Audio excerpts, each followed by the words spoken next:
unorthodox. I ain't made the bar, so I call the shots. We don't follow no crowd. They follow us. Don't follow no sound. It follows us. Don't sit in hell. Look down now wishing well. Unorthodox. We call our own shots.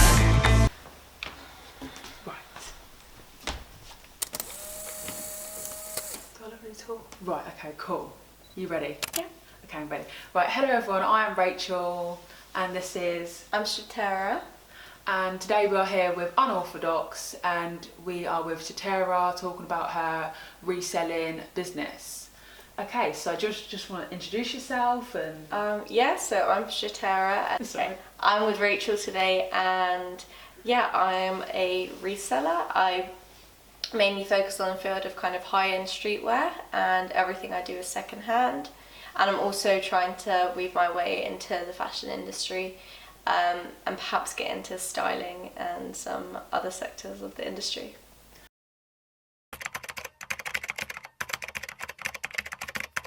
For example, the YouTube thing, I was a bit like, kind of like skeptical before, and then I think when you gave me the opportunity to like record with you and you was like so humble and nice about it, I was just like, wow, like this may be like a start of something. Yeah, for sure. Like, I mean, like at the end of the day, like we're all normal people. Like I think sometimes when people see other people like successful or like especially with the social media thing, with the following thing, that definitely, like even myself, I'm like, wow, like, they're big, but they're big on social media, but they're still just a normal person, and that can be very hard to like, difficult to like get around sometimes. Like, because like you have all the tips for TikTok because honestly, you're doing bits on it. So my advice, if you're starting off on social media, would be work smart, not hard.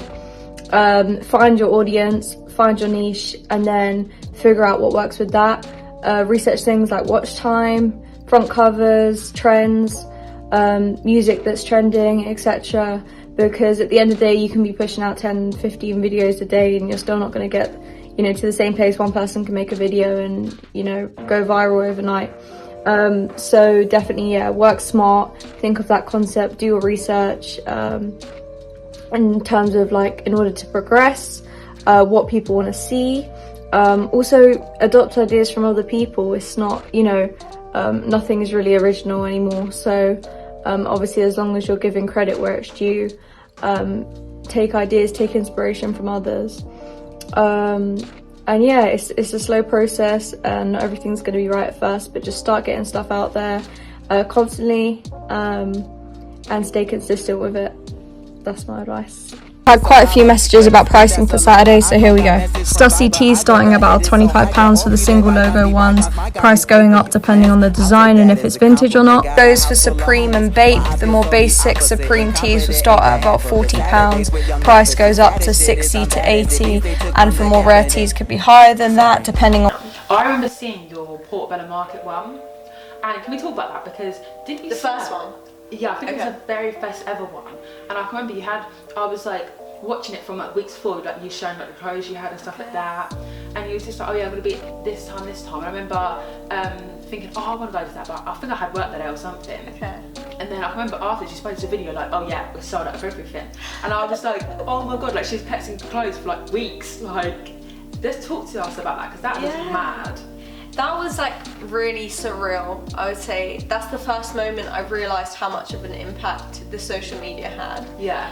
Because so I was selling on Depop, so I eventually got to be a verified seller on Depop, and I was doing that for ages. Yeah. And then I got on TikTok and started like sharing a bit more about clothes on there. And I showed some of the clothes that we were going to be selling because my boyfriend Joel does the same thing. So we were kind of like, let's just try a pop-up, and Portobello is something that you don't really need much commitment for because it's very much like you turn up on the day unless you're a regular. They have a few spots basically available every week. So turn up on the day, do that, whatever, but it still was like, I was so nervous like coming up to it because of like, it's just like, it takes a lot of organisation, you have to tag everything, all of that stuff, so it was like very much like nerve-wracking, like I hope this is going to be worth it, I hope we don't have to like bring all of this stuff back home, like, you know, etc, etc. Neither of us drive at the moment, so I had to rely on my dad to take the stuff in his taxi, and then my boyfriend and I got an Uber in the morning and then drink in there and then set up all of that. So like when we started to realise that there was going to be loads of people coming, it was like, wow, like, you know, it was like before, when the video did really well, it got like a few 100,000 views. The video I did to advertise for it did really well. I was like, wow, I hope too many people don't come. But then by the time it gets to it, you're like, wait, what if not enough people show up? Like, you know. So it was that nerve-wracking thing. Yeah, exactly. And then when we did, it was just like, as I said, it was like surreal. It was like, wow. Like, no, sorry, was it Saturday and Sunday, the weekend? It was just Saturday we did. And it was very much like, even when we got there, like the guy who runs the market was like straight away, even though we were like newcomers, so when we arrived, it's like people were telling us like, yeah, like, you know, there was this one guy that came up to the site, it's like, might be a bit slow, like, you know, you're new, like, you know, don't worry about it. So like when we had all these people coming just for us, and they said it was like one of the busiest days at the market they'd ever had. Wow. They were like, the guy that owned the market was like, oh yeah, we have a stall Sunday, we can get you a stall on the market, like basically straight away, like I can get you a place here or whatever. The guy that like, who also like, I think owns the land there or something, or is like in charge, came over to us and like wanted to take my details to be like, if I ever have like, would you want to do like a pop-up? I was like, we'll do this again. I was like, yeah, but we'd like to have it in an actual like physical venue. He took our details, so obviously we made an impression basically because of the amount of people we were able to attract. But then it was kind of on to the next thing, and it was like, next time we do this, we have to do it in like an actual venue because of the amount of people we were able to attract. But then it was kind of on to the next thing, and it was like, next time we do this, we have to do it in like an actual venue, you know, somewhere where we can actually kind of control a crowd more, etc, allow more space, and which we ended up doing. And it went like,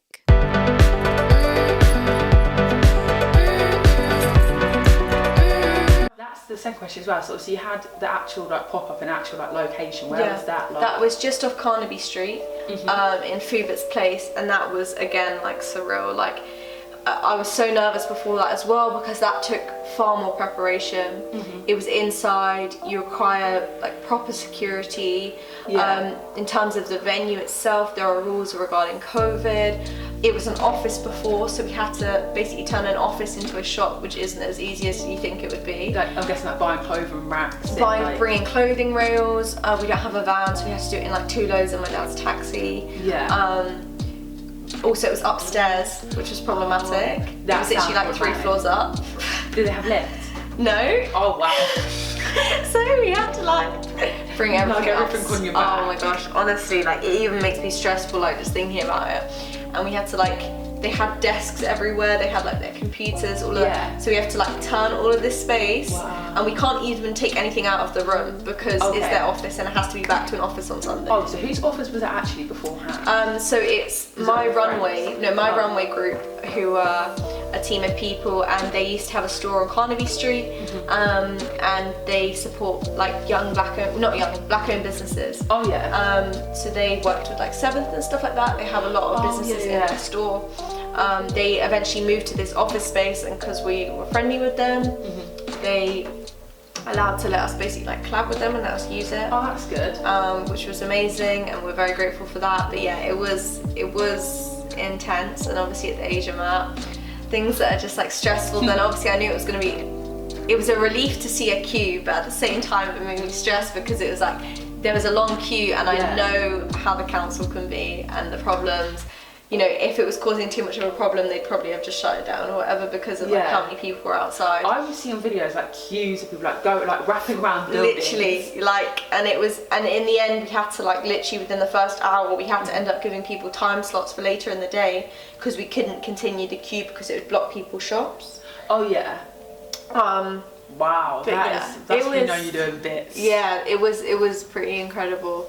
But the days are always long and you prepare a lot. It's a relief at the end of it, but they are always long because you want to speak to everyone. I'd love to speak to everyone, but it's just like tired. I don't know how to describe it. I'm like grateful, but it is like physically exhausting because just the stress of just having that preparation and like afterwards as well. It's like obviously when you're anxious about things, it already takes away your energy.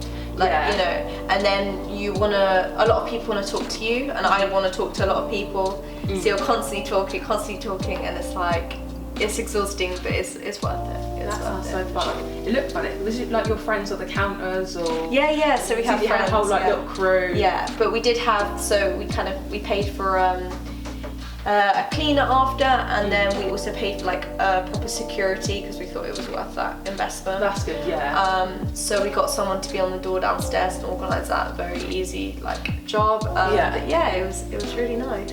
That sounds so fun. So basically you had your shop for a day. Yeah, pretty much, yeah. And I think that's the way we want to continue to do it because, well, currently right now, because I think that doing that creates more hype, which I think is important to have an audience there, because if you have a shop all the time, at the end of the day, it loses the hype because people know they can go there anytime. Yeah. So I definitely enjoy that. Right, this is a big one. Jordan 4s or Jordan 1s? Honestly, I find Jordans uncomfortable, if I'm completely honest. Really? I'd go for Jordan 4s, but I think they're like, I think the shoe holds so much history, and I think the shoe itself, like the history of the shoe is like very inspiring and it holds a lot of value. But in terms of like now, I wouldn't buy like new Jordans. Like it's just not something, if I was buying one, I would buy like an OG shoe or whatever. Like I only have, maybe like 3 pairs of Jordans at the moment. 1 pair of Jordan 4s, like that's too small for me, but I just keep them because I love the colourway, and it's like, you know, not something that's common now. I had a pair of Jordan 11s that I actually paid for I got for £13 a few years ago, that I still have. Wow. Which just shows like the price like now, like how much things like they were bought second hand. But yeah, to be honest, either I love the history, but in terms of comfort for a shoe, I'm definitely like getting a bit old. Not old, but like I'm definitely like now, like I just want comfort. Like Today, like comfort over like this like kind of style or being impressionable or whatever. Yeah, because I can't get blisters with a shoe. Like when I'm walking, like, I'll literally take off the shoes and walk like just with socks. I was literally walking with socks the other day actually down here. That is so funny because my shoes were giving me blisters. Yeah, like I can't even wear heels on a night out because I can't hack it. It's not for me. Yeah, exactly. No, it's just so definitely comfort. And in terms of comfort, Air Max 90s, classic Air Max 90s, I find them comfortable. I just got a couple of tweets and then I think that's probably. To be fair, I didn't have bullet points, but I feel like you like bounce, we like kind of like bounce off each other. Yeah, no, I think it's been good. How's the interview been? Yeah, no, it's been lovely. Yeah, okay, that's cool. I believe it's kind of a nice like chill interview. Yeah, I wish Right, this is a tweet someone said. West London might run UK streetwear. Yeah, I agree. Do you? I haven't really been in West London. Like, this is my first time probably coming here, so.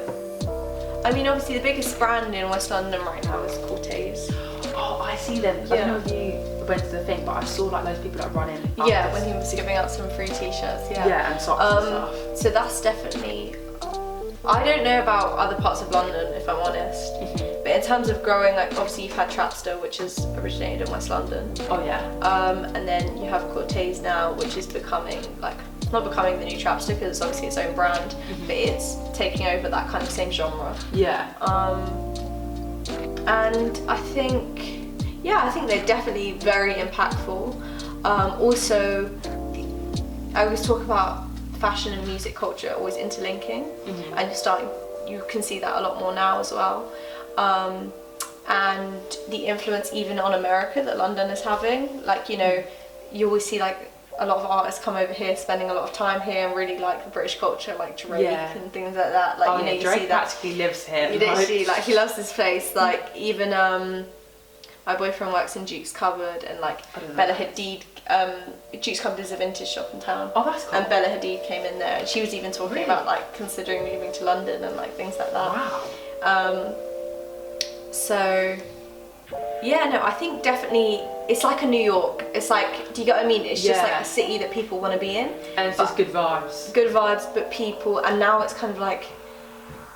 Yeah, I would say people just like the culture sometimes here. Like, I don't know what it is. Like, I think maybe sometimes when you live in the culture, it's harder to like see it. Yeah. But people like it. Obviously, music, as I said, is a big thing. Like having people like Dave and stuff like that, and Stormzy. Yeah. You know, gigs. All of these people who are making, you know, waves in the industry. So yeah, there's definitely a culture. I think it's definitely a culture in terms of like West London running the streetwear game. I mean, though that brand itself has had a big impact. Definitely. But I don't know about like obviously new come up brands. We just have to see what's gonna basically like come around and stay around, because also staying around is different to coming around. Like, you know. Very. Okay, cool. And also you did a talk with Adidas like recently, didn't you? Yeah. So what was that like? How was that? Yeah, that was cool. So it was like someone got in contact with me, and it was just basically like a panel talk. I think they wanted to get like some female people, spokespeople on there, but they wanted to get people who were kind of like not massive, like, so it's like more of a community thing. Yeah. And it was nice. Yeah, it was really nice. And as I said, I'm always open to learning as well. You know, you realise how little you know, but it was also nice to share. For like I can bring knowledge to other people as well. But I am still learning and still growing, and we'll see what happens. What's something like really interesting about you, or your best memory? Best memory, it's like when in school they used to ask you like, what's an interesting fact about yourself? And you just think, oh, there you go. Best memory. Honestly, this year has been an incredible memory. Like doing these things, like doing interesting stuff, and meeting like lots of interesting people and stuff like that. Even like how I met you, like which is through basically like 7 stores and Bookie, who owns that. I found it like really, really exciting to like meet so many incredible people. Who have inspired me. So they're all great memories. Yeah.